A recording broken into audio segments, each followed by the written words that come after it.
Last year I moved around a lot. It started in summer when I moved to Florence for a few months, and now I moved to a city in northern Germany for work, and here again I live in an Airbnb for now because we haven't got an apartment yet. And because of all of that, I have lived out of a suitcase for the last 4 months. And that taught me a few valuable lessons in minimalism that I want to share with you today. Because I only carry one suitcase, that means I really had to focus on the essentials. I brought some toiletries, some clothing, a few books, and a few personal items, and that's really it. And after a while I realized something, that I'm doing fine. There is not one thing that I really miss that much. But what does that mean? That means I think that all the other stuff that I have left behind is not as essential as I thought it would be. I have spent the last few years simplifying, downsizing, and decluttering, and I finally got to a point where I thought that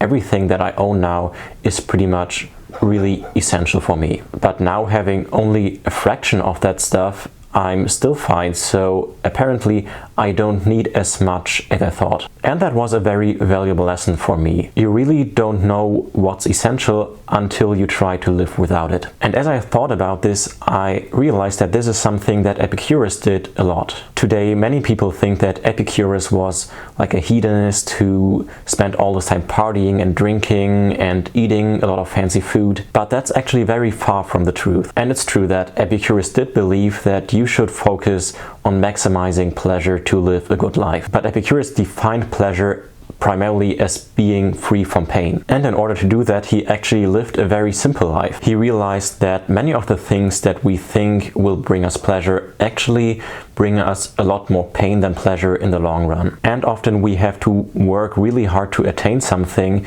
that in the end really isn't worth all the trouble. The only things, to Epicurus, that are actually worth pursuing are things that are both natural and necessary. Things like food and water, shelter, or friendship. These things make a huge difference for our well-being. When you are cold and you put on a warm jacket, that will increase your well-being a lot. But once you are wearing a warm jacket and you aren't cold anymore, wearing a more expensive warm jacket won't really do anything to increase your well-being anymore. But that very expensive jacket is a lot more difficult to obtain, and you will have to work really hard in order to obtain it. So to make sure that he really only pursues things that are necessary, he would try to live with less and deprive himself of some things. And in that way he could figure out if these things are actually necessary or not. And if after all he found something to be unnecessary, he could from now on avoid all the trouble that he used to take to obtain it. That approach is very similar to what Henry David Thoreau did. He built himself a cabin in the woods at Walden Pond where he lived a very simple life for 2 years. And there's a very famous quote by him where he explains why he did this. "I went to the woods because I wished to live deliberately,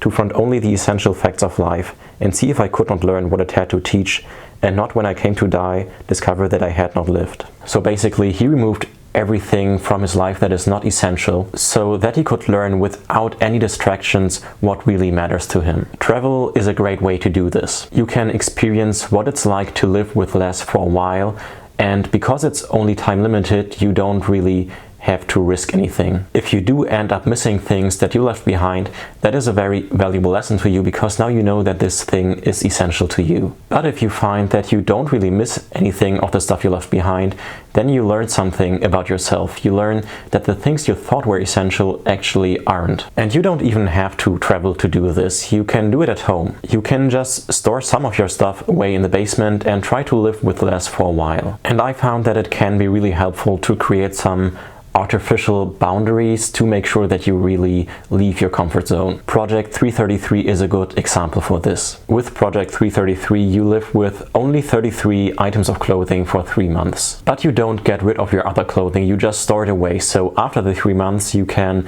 evaluate and decide whether you want to bring some of your stuff back, or all of it, or none of it. So you can give living with less a try without having to commit. Another great example for this is the 100 thing challenge. And that's just what it sounds like. You try to live with only 100 things for a while, and then you see if it's enough for you or if there are things that you end up missing. So you live with less than you think you need as an experiment to find out if these things are truly essential. Now you might ask, why would I want to do this in the first place? We go through a lot of trouble to obtain things that we don't really need. And if you can't figure out what's essential to you, you don't have to waste any more time and resources on things that you now know you don't need. At the same time, you now know what is really important to you. You know what matters to you, so you can pursue these things a lot more intentionally without distractions. But there is another reason to do this. We already looked at how Epicurus and Thoreau tried to live with less to figure out what's truly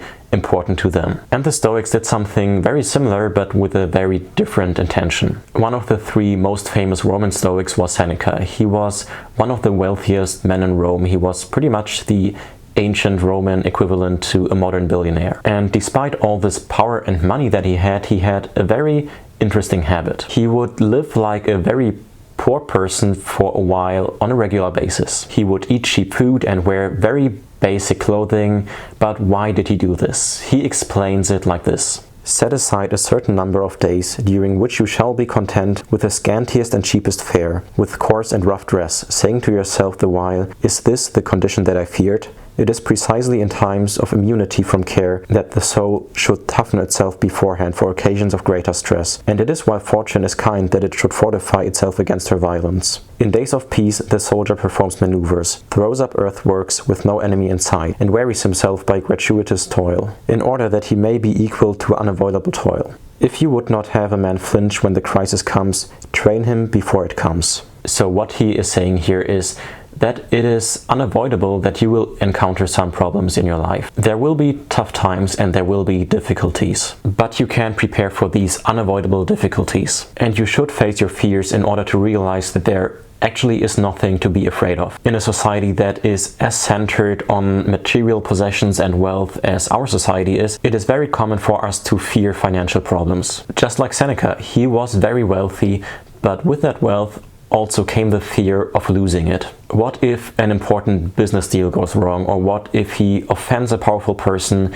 and loses everything? He knew that these were possibilities, but he chose not to stress out about it and just live a life of anxiety. No, he prepared for that possibility.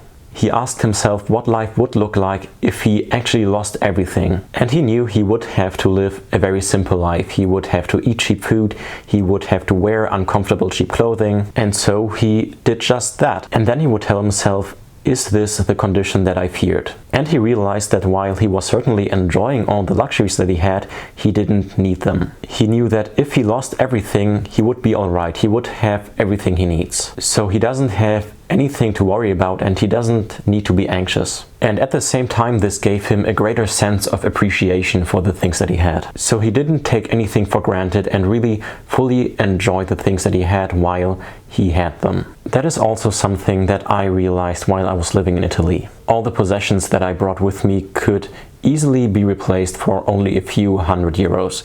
And my living expenses weren't that high either.